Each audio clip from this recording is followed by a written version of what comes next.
There's plenty to do in Johnson County if you're 50 or older. On this episode, hear about the 50 Plus program that's celebrating a big birthday this year. Find out how you can stay active, social, and continue learning. Whether you live in or just love Johnson County, Kansas, JoCo on the Go has everything Johnson County. Here's what's happening and what's coming up in the community you call home. Thanks for joining us for JoCo on the Go. I'm your host, Teresa Freed, a Johnson County resident and employee of Johnson County government. A Johnson County Park and Recreation District program turns 50 this year. The 50 Plus program provides unique opportunities and lifelong memories that inspire a healthier community. Here to talk more about that program and this 50-year milestone are Michelle Alexander, the 50 Plus department manager, and also Debbie Shearer, who teaches fitness classes through the program. And Debbie, I understand you're also celebrating a milestone, 24 years with the program. Is that right? Well, yes, it is. In fact, 24 years tomorrow. So that was very interesting. Michelle told me that just a few minutes ago, and we both started, she told me, on the same day. I was a year longer than her, though. So gotcha. I found that very interesting. Well, that's a long time with a single program, so you must enjoy it. But we'll talk a little bit more about that. So thank you both for being here to talk about the 50 Plus program. If you could just start off by telling me a little bit about what the program is. Absolutely. So we are a division or department within Johnson County Park and Recreation District, and we offer programs and events that are geared towards people that are 50 and older. We offer a wide range of activities and recreational programs to try and hit on varied interests. You know, there's a lot of different people out there that like different things. So we really try and see what the need is, what the interest is, and try and meet that need. All right. And so can you talk a little bit about how the program has evolved over those 5 decades? Yeah, absolutely. So it started with our recreation superintendent years ago. His name was Leon Younger, and he initiated the first Johnson County Senior Citizens Forum. And it was moderated by a regional rep from AARP, and they were trying to understand the need for services in the community. And so from that evolved into a forum or a workshop that was done with the White House Conference on Aging in Olathe, Kansas. And that just continued to determine what those needs were. And then in 1971, recommendations were made at the Kansas State White House Conference on Aging. And those recommendations developed into the JCPRD Senior Adult Program being developed in July of 1971. And it was initially funded under the Title III of the Older Americans Act. And then our JCPRD staff aided in developing the programs in Olathe, Prairie Village, and Mission. And then in 1974, JCPRD assumed full financial responsibility for the program. And we've just grown tremendously since then. And we partner with lots of different agencies, city agencies, other organizations, other county departments to try and bring that programming all the way across the county. All right, that's a lot. So now we want to talk a little bit more specifically about what sorts of programs and services are offered through 50 Plus. And so maybe, Debbie, if you can get us started by just talking about the fitness aspects, because that might be one that a lot of people are interested in, but might not realize exists here in Johnson County. Well, we do offer a wide variety of classes. I have taught in the water. So I've done aerobics classes, weight training classes. Let's see, right now I am teaching Tai Chi for arthritis and fall prevention. I teach 3 classes of that on Monday, with the beginner class being at 3:00 at the Meadowbrook Country Club. Well, I call it a country club. It is, it's beautiful. And if you haven't been there, you need to go. I mean, it's just stunning. And good, cool weather the next 2 days. So get out and walk. I also teach the Arthritis Foundation exercise class, which is a chair class. I've taught I don't know, just about everything. We're going to try a new class coming up this week using the large fitness balls and drumsticks and getting on the floor and doing all sorts of fun stuff. So we have yoga classes. We have Zoom classes. I teach a Zoom class. We have Zoom yoga, real people yoga. Yeah, just a wide variety.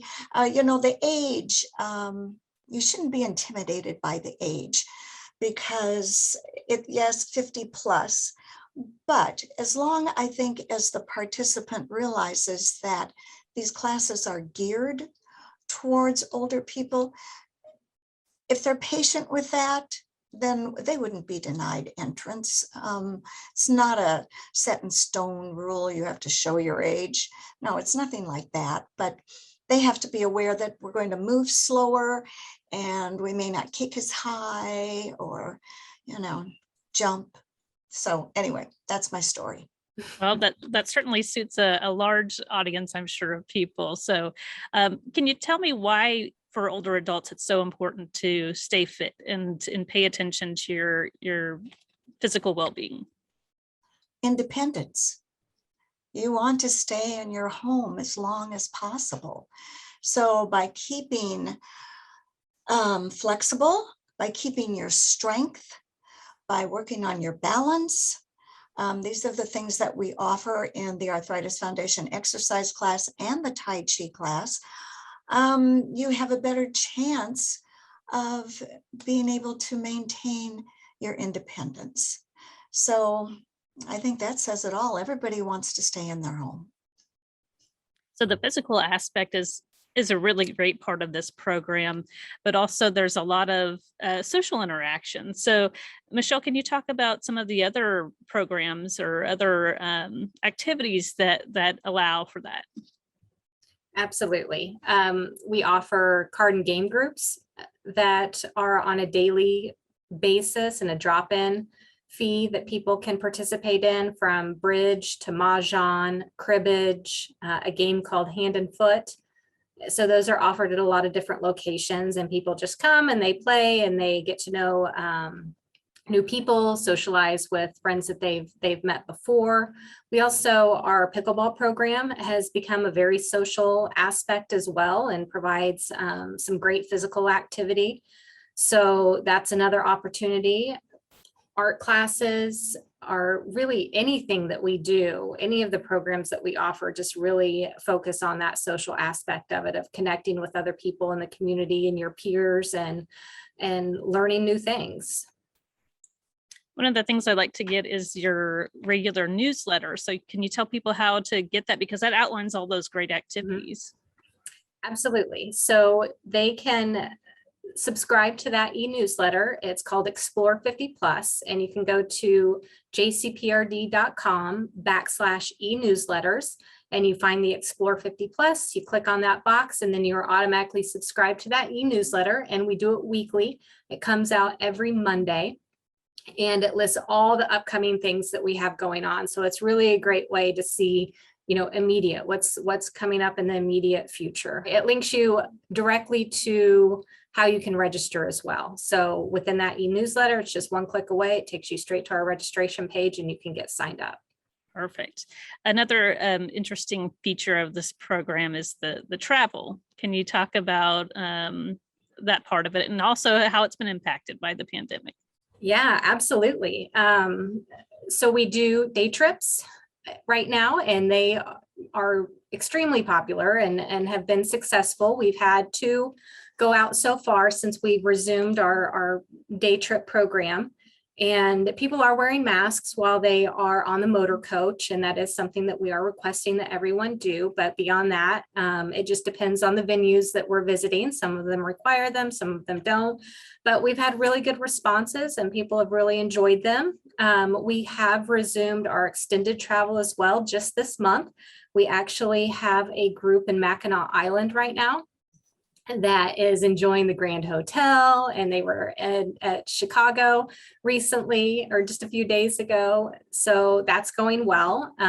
There are some requirements there for domestic travel. There's not a vaccination requirement, but there is for our international travel. And we do have some tours coming up later this month, one to Spain and Morocco, and then later to Ireland. So there are some hoops that you have to jump through. And if travel is something that you love, and that's the recreational opportunity that you want to participate in, you can do it, and it is safe to do it, but there are precautions and there are standards put in place. So it is a little different. Travel does look different right now, but it is happening.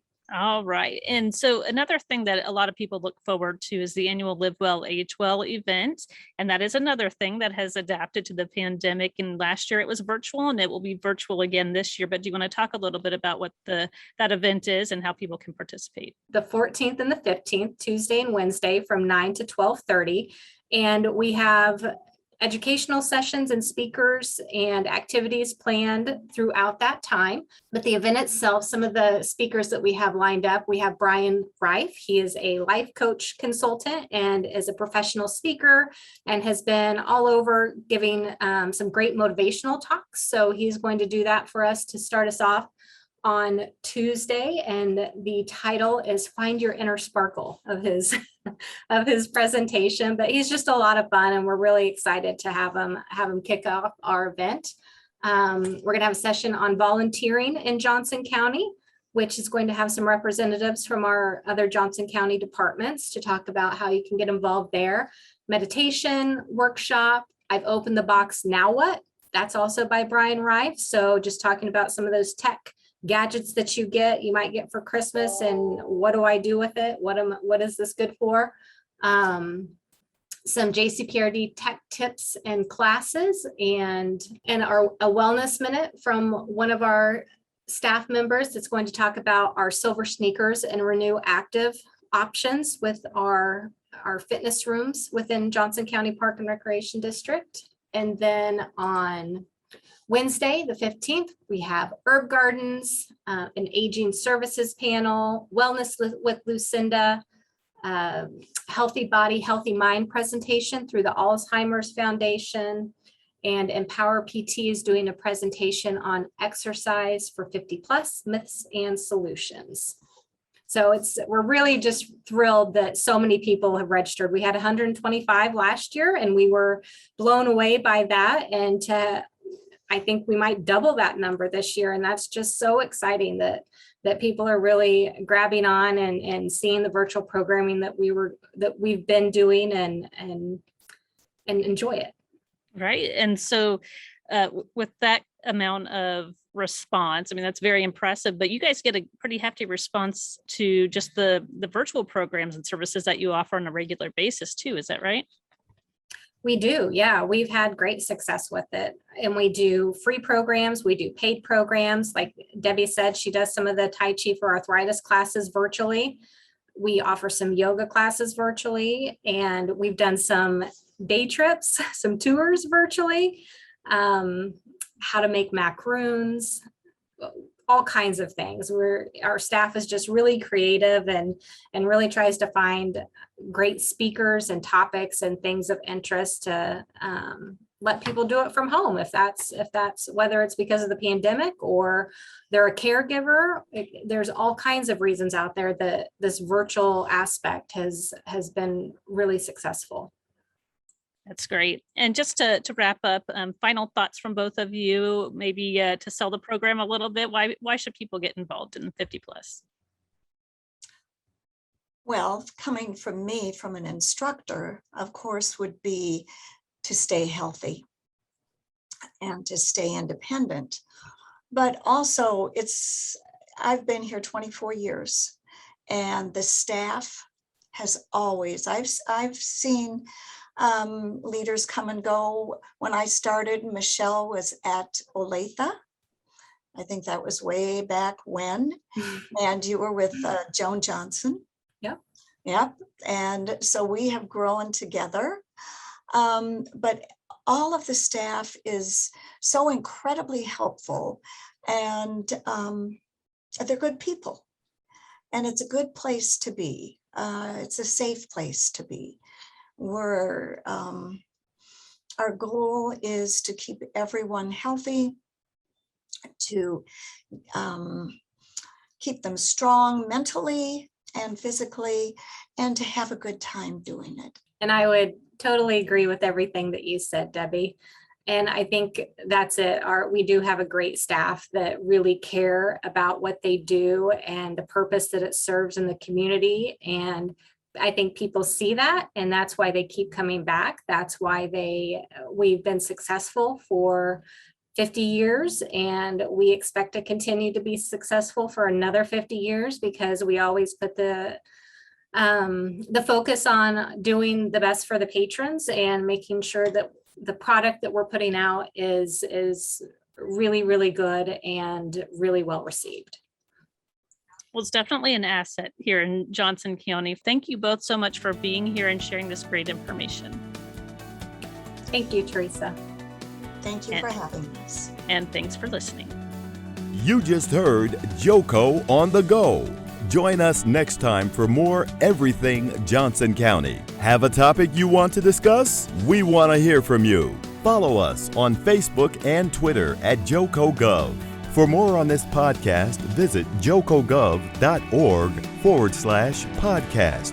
Thanks for listening.